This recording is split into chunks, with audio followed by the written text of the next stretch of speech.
Hello students, आपका हमारे channel active classes for the science and maths में बहुत बहुत स्वागत है। Today I am going to describe the shapes of the orbital. आज हम आपके सामने ऑर्बिटल के शेप के बारे में डिस्क्राइब करने जा रहे हैं, लेकिन उससे पहले तो आप ये समझ लीजिए कि what is difference between orbit and orbitals. Orbit और ऑर्बिटल्स में क्या अंतर होता है, हम आपको क्लियर वर्ड्स में ये क्लियर कर दें कि ऑर्बिट जो होता है वो उस पर न्यूक्लियस के अराउंड जो इलेक्ट्रॉन होते हैं उस पर चक्कर लगाते हैं।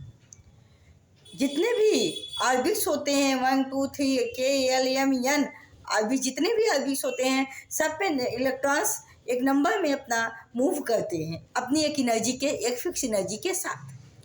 और अगर वो एनर्जी को गेन करते हैं तो ही वो जंप करके दूसरे ऑर्बिट में जाते हैं, अदरवाइज वो अपने ही ऑर्बिट में मूव करते रहते हैं, चक्कर लगाते रहते हैं। लेकिन ऑर्बिटल क्या है? ऑर्बिटल 3 डायमेंशनल स्पेस है। एटम में 3 डायमेंशनल स्पेस है जहाँ पर इलेक्ट्रॉन की मैक्सिमम प्रोबेबिलिटी होती है। इसका मतलब यह है जिस तरह से आपको आपके घर में आपके मिलने की सबसे ज़्यादा संभावना होती है, उसी तरह से इलेक्ट्रॉन भी है। इलेक्ट्रॉन का अपना एक घर भी है जिसको ऑर्बिटल कहते हैं, जिसमें वो 3 डायमेंशनल स्पेस है जिसमें इलेक्ट्रॉन मैक्सिमम समय तक उसमें रहता है। मतलब the orbitals are 3 dimensional space where the maximum probability of the finding of the electron, जहाँ पर इलेक्ट्रॉन के पाए जाने की मैक्सिमम संभावना होती है, उसे हम ऑर्बिटल कहते हैं। आप ये समझ लीजिए कि जो ऑर्बिट होते हैं उसको n = 1, n = 2, n = 3, मतलब जो न्यूक्लियस के अराउंड होते हैं उसको इस तरह से डिनोट करते हैं, जिसको बोलते हैं n means principal quantum number. यानी 4 क्वांटम नंबर होते हैं, तो पहला क्वांटम नंबर होता है कि किस ऑर्बिट में इलेक्ट्रॉन है, मूव कर रहा है, तो उसको प्रिंसिपल क्वांटम नंबर बोलते हैं। n = 1 है, पहले में है तो n = 1 होगा, दूसरे ऑर्बिट में है तो n = 2 होगा। लेकिन ऑर्बिटल में अगर हम बताएं कि ऑर्बिटल आपके एटम में 4 टाइप्स के पाए जाते हैं। There are 4 types of orbitals which are available in the atom where the maximum probability of the finding of the electron, जहाँ पे इलेक्ट्रॉन के पाए जाने की संभावना मैक्सिमम होती है। लेकिन हर इलेक्ट्रॉन हर जगह नहीं रह सकता, उसके लिए भी अपना अपना एक घर है, अपना अपना एक बिल्डिंग है कि कोई एस में रहेगा, कोई पी में रहेगा, कोई डी में रहेगा, कोई एफ में रहेगा। किस में कौन रहेगा इसकी सबसे ज़्यादा संभावना रहती है। तो हम आपको शेप्स ऑफ द ऑर्बिटल बताने जा रहे हैं। तो आप तो ये बात समझ गए होंगे कि ऑर्बिटल किसे कहते हैं, कि वो पहले आप ये जानिए कि ऑर्बिटल जो है 3 डायमेंशनल है। मतलब इसमें 3 डायमेंशनल होते हैं, एक्स वाई जेड। मतलब जिसको आप 3 डायमेंशन मतलब जिसकी 3 डिमाएँ हों, जिसकी लेंथ हो, विड्थ हो, हाइट हो, जिसको आप हाथ में ले सकते हो एज लाइक बॉल।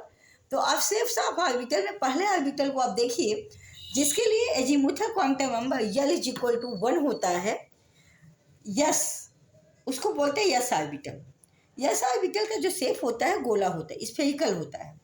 इसकी एक्सिस दी गई है x axis, y axis, z axis. क्यों दी गई है? क्योंकि 3 डायमेंशनल है। और यस में केवल एक ही ऑर्बिटल पाया जाता है, इसके लिए एजीमुथल क्वांटम नंबर 1 होता है। इसके लिए यस में केवल एक ऑर्बिटल पाया जाता है। और हम आपको बता दें कि एक ऑर्बिटल में मैक्सिमम 2 इलेक्ट्रॉन रह सकते हैं, वो भी अपोजिट स्पिन के, सेम स्पिन के नहीं, अपोजिट स्पिन के। इसके बाद आप पी ऑर्बिटल को देखिए। पी ऑर्बिटल आपका डंबल शेप में होता है। जैसे डंबल शेप ये भी 3 डायमेंशनल होता है। इसमें देखिए एक्स है, वाई है, जेड है। पी में 3 सब सेल होते हैं। मतलब पी ऑर्बिटल में जिसके लिए value l = azimuthal quantum number 2 है, इसके लिए 3 सब सेल होते हैं, p x, p y, p z. और 3 सब सेल होते हैं, 3 में डिवाइड किया गया। और हर में मैक्सिमम 2 इलेक्ट्रॉन रह सकते हैं। कहने का मतलब ये है कि ओवरऑल पी ऑर्बिटल में मैक्सिमम 6 इलेक्ट्रॉन रह सकते हैं, वो भी अपोजिट स्पिन के। इसके बाद आप डी ऑर्बिटल देखिए। डी ऑर्बिटल आपका डबल डंबल शेप में, या आप कह सकते हैं कवर्ड लूप शेप में होता है। इसका भी 3D शेप होता है, एक्स वाई और जेड। इसके लिए azimuthal quantum number L is equal to 3 होता है डी ऑर्बिटल के। इसमें 5 सबसेल होते हैं। देखिए 1 2 3 4 5। इसमें क्या होता है, पहला सबसेल का नाम क्या है, डी एक्स वाई। डी से ही लेते हैं लेकिन अलग अलग, डी एक्स वाई, फिर डी वाई जेड, फिर डी जेड एक्स, फिर d z x square y square, फिर डी जेड स्क्वायर लास्ट में होगा।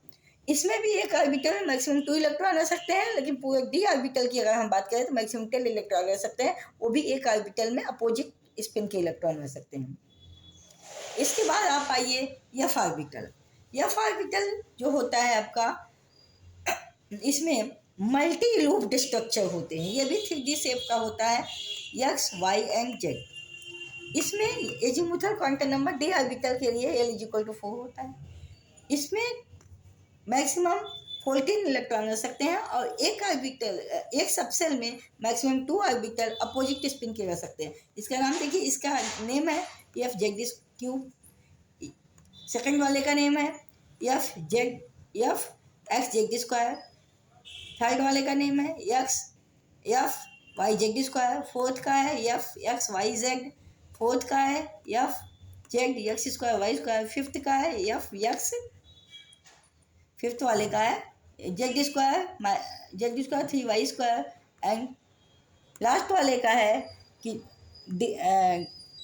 F y 3 x square y square. ये इसके नेम है, ये इसके सबसेल है। मतलब इसमें मैक्सिमम 14 इलेक्ट्रॉन रह सकते हैं एफ में, लेकिन एक ऑर्बिटल में मैक्सिमम 2 इलेक्ट्रॉन रह सकते हैं। इस तरह का 7 ऑर्बिटल सबसेल है, तो उसमें 14 इलेक्ट्रॉन है, वो भी अपोजिट स्पिन के। और हुंस ने ये रूल बताया था कि पहले किसी भी सबसेल को आप एक एक इलेक्ट्रॉन भरेंगे, फिर पेयरिंग उसके बाद शुरू होती है।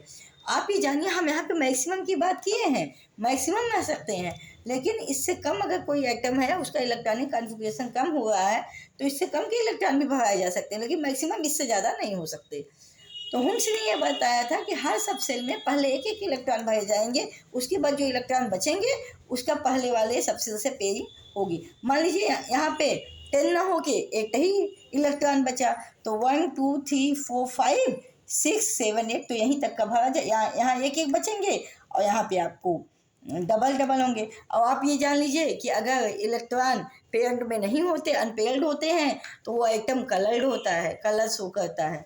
तो आज के लिए फ्रेंड्स इतना ही। ये बहुत बड़ी जानकारी जिसे आज हमने आपको ऑर्बिटल के बारे में दिया कि ये लेटेस्ट कॉन्सेप्ट के अंतर्गत आता है। बाद में जब हुंड ने, बाउ ने और पाउली ने अपने कॉन्सेप्ट को दिया, तो आगे चीज़ें बढ़ती गई। अब आप शेप आप ऑर्बिटल आप बात पढ़ लीजिए, इसके बाद हम आपको बताएंगे इलेक्ट्रॉनिक कॉन्फ़िगरेशन क्या होता है, पाउलीज का रूल क्या होता है, हुंस के रूल क्या होते हैं, कैसे इलेक्ट्रॉन फिलअप किए जाते हैं, इलेक्ट्रॉनिक कॉन्फ़िगरेशन कैसे होता है।